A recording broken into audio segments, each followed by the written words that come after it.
thank you all for being here. Before I start, would you please introduce yourselves? All right, I'm Chris. I'm Monterey. Jason. Ruben. All right. America, the defenseless defender. I want my audience to agree that guns are not the problem and that gun laws have become too strict. You've most likely heard that guns are a problem, whether it's in the form of news or on your cell phone or from a neighbor. The blame for most mass shootings is often put on guns, as media often labels the weapon as the culprit instead of the one who wields it. Yet America is still missing the big picture. Today I would like to make you aware that the negative effects that gun laws erected in recent years have had on the United States and her people, to prove to you that guns are not the problem. Information gathered for this speech can be credited to several websites I've examined, including APH, Blogspot.com, and Chronicles Magazine. Gun control laws are too excessive and now put the United States and her citizens at risk for injury and death. Guns can protect just as much as they can kill. Take that away and the United States is one step away from being a lamb to the slaughter. Let's begin by looking at some of the problems created by gun laws. It is clear that guns can hurt and do kill people when used incorrectly. Guns are one of the most frequently used weapons to kill people.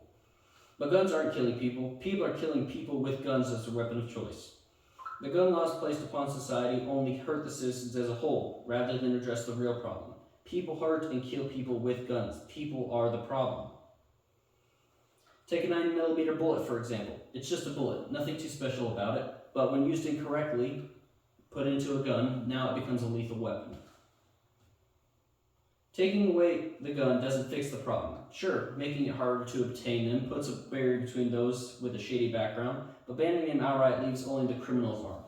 Think of it. Gun laws are only followed by the law-abiding citizens of the United States. These laws do little to nothing to prevent or stop criminals from obtaining them illegally.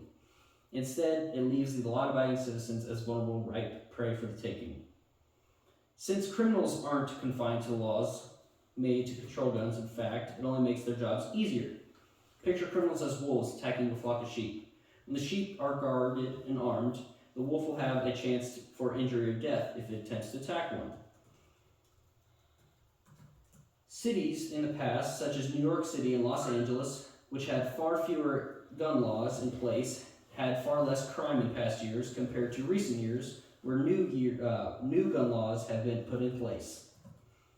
Since criminals analyze risk, they are less likely to attack armed prey over vulnerable ones, so crime is lower.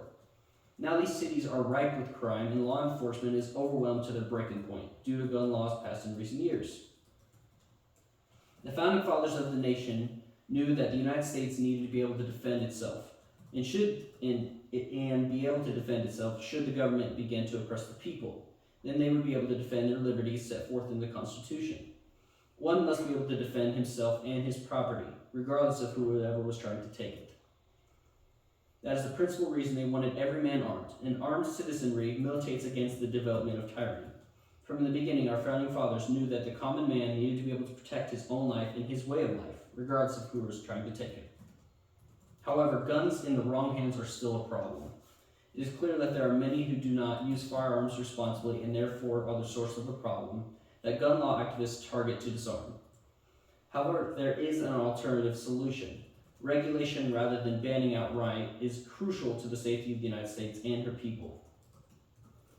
The Founding Fathers created the Second Amendment with weaponry in mind at the time. That was muskets, flintlocks, and cannons, which were of the most common and advanced of that time. Machine guns and automatic weaponry are something well beyond the imagination of what they could ever have dreamed of. Such advancement in technology and weaponry prompts regulation to keep such advanced technology in the hands of those more suited to use them. Weapons designed for war belong in control of those who are trained professionals, such as tasked with defending the United States, such as in the hands of the military. As Warren E. Burger wrote in Right to Bear Arms, to keep and bear arms for hunting today is essentially a recreational activity, and not as imperative of survival as it was 200 years ago. Saturday night specials and machine guns are not recreational weapons and surely in need as much of regulation as with anything else. There need to be restrictions on what is reasonable and necessary when it comes to defending oneself. Without control, there is obviously anarchy. Gun violence is the leading cause of premature death in the United States, and it kills more than 38,000 people yearly and causes 85,000 injuries each year. There's a plan and there's an easy way to solve this. Regulation is key.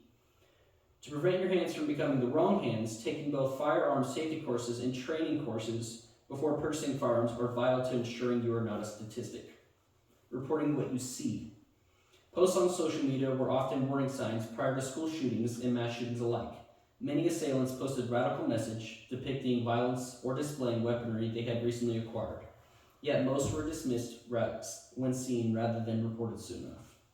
Solution is simple. Observe your peers, and if something's out of place or others are displaying abnormal behavior or making absurd comments, alert someone. Or another solution, reach out to them. There have been numerous cases where the attacker reported they felt abandoned or alone or lacked support from their peers and society in general. A simple conversation can be pivotal to preventing someone from reaching their breaking point. Looking out for your fellow man is not only essential in preventing this problem, but it also boils down to having a sense of humanity. Imagine a world where the criminals control everything, a true gangster's paradise. Law enforcement is defunded, and what remains is a small group of individuals overwhelmed beyond imaginable. Is this a world you want to live in? Of course not. What you can do? It's simple. Reaching out and reporting what could possibly save lives. Additional method is also recommended is taking a firearm safety and training courses before purchasing a firearm for yourself. In conclusion, if gun control remains as strict as it is today, or gets even worse, becomes stricter than it already is, America will likely continue to see a rise in crime and more shootings. Even if it is easier for individuals to obtain firearms, a population that is armed for self-defense will discourage crime and be more well-equipped to handle it if necessary.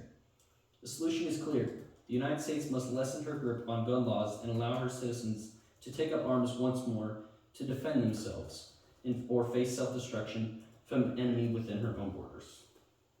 Thank you.